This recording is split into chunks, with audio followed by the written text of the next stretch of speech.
Hi everyone, it's Maura Viva and Shoko. Today I'm going to be reading to you a story called Messes of Dresses by F. Pertzig. This story is about a little girl living in a little home and owning just 2 dresses, and she is happy with what she has. The word dresses in Hebrew is simla.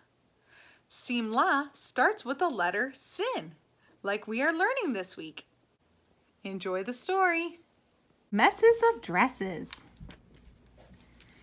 In a house on a corner, inside a big tree, lived sweet Sunny Gittel. So happy was she that her friends all adored her. No one could ignore her. They loved to come over for cookies and tea. Her house was quite small. The rooms barely fit her. The doorway, oh my, it could hardly admit her. Her kitchen was snug and her living room bare, except for a table and one little chair, plus a raggedy sofa in need of repair, and a pot of geraniums ready to bloom, and a yellow canary that sang a fine tune. Of books she had one, a small sitter quite old, with a blue velvet cover and letters of gold. On a hook on one wall was a green dress, all dotty, which Gittel would wear when her blue dress was spotty. That's all that she needed, that's all that she had, and she always felt happy and never felt sad. As she fed her canary and swept up the floor, Gittel heard a loud knock, knock, knock at her door. She smiled and she pulled the front door open wide to welcome a guest who stepped right inside. "I'm Sarah Sachs," said the guest. "How are you? I've come all the way from 5th Avenue.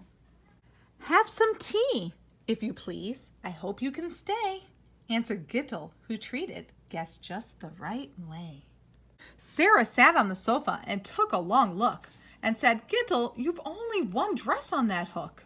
"Yes, I know," answered Gittel. "No need to keep staring. I keep that dress clean and the other I'm wearing." "2 dresses? That's it?" was all Sarah could splurt. "What happens if both of them fall in the dirt? Or a plate full of noodles with ketchup and cheese falls from the shelf and makes stains upon these? Or what if you sit down on glitter or glue and black magic marker and shoe polish too? Then what would you wear? Gittel, what would you do? A green dress and blue dress are simply too few," answered Gittel. "2 dresses are just fine for me. I'm satisfied with what I have. Don't you see?" There was no stopping Sarah. She fished in her bag and pulled out 5 dresses, each one with a tag. 5 dresses so fancy that Gittel's jaw dropped. 5 dresses so stunning that Gittel's eyes popped. "This dress made by Lucci is silvery silk. This one made by Spent is the color of milk. This pink tweedy suit came from Thallery's store. Don't tell me that you've never been there before. This shiny gold gown made by Donna Collide has lovely lace lilies that go down the side. And the grandest of all from Ganouk de Lorraine is the bespangled with beads. It's all money well spent." "I don't know," began Gittel. "My dresses are plain. With fine clothing like this, I can't walk in the rain." "That's silly," cried Sarah. "No problem at all. Just put on a new dress and let that one fall. There's more where these came from, all brilliant and new," exclaimed Sarah Sachs from 5th Avenue. After that day, Gittel started to change. She had dresses to try on and hooks to arrange. 5 new hooks for 5 dresses appeared on her wall. Then more and still more till they filled the front hall. Hooks, hooks, hooks were all over the house. On the walls of the bedroom, she hung every blouse. On the walls of the living room, lengthwise and down, Gittel busied herself hanging every new gown. No room to serve cookies and tea anymore. There were hooks in the kitchen and on the front door. And this is how Gittel lived week after week, so busy with hooks she had no time to speak. She thought about dresses all night and all day. She had no time for friends and no room to play. She talked about dresses until they said, "Quit it." Now Gittel seemed different. They had to admit it. And soon they stopped coming to pay her a call, and sweet Sunny Gittel had no friends at all. Still Sarah Sachs came every day to her door, with dresses and dresses and dresses galore. Isn't it fun? Gittel, don't you look great? With so many clothes, you can always rotate. There's no need to wash, and there's no need to wait. From now on, my dear, you will never be late. For what? Burst out Gittel. She stared at the wall. And where would I go? I have no friends at all. I can't move in this house. It is no longer cheerful. These messes of dresses are making me tearful.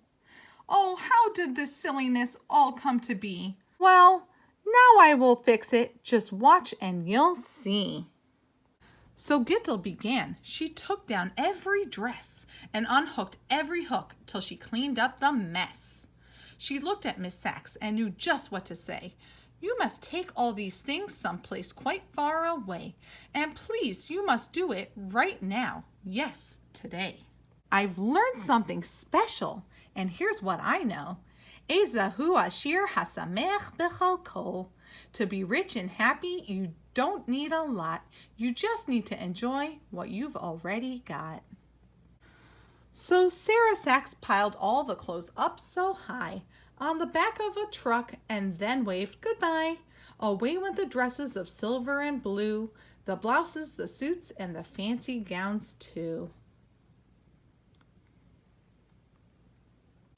Gittel entered her neat little house in the tree with a smile on her face and a heart full of glee.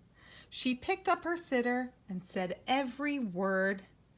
She watered her flowers and fed her small bird. She baked sugar cookies and made some fresh tea. And she said, how I love being just plain old me. And I hope you enjoyed this story and learned the nice lesson of being happy with what you have. From Moraviva and Shoko. Have a great day. Bye.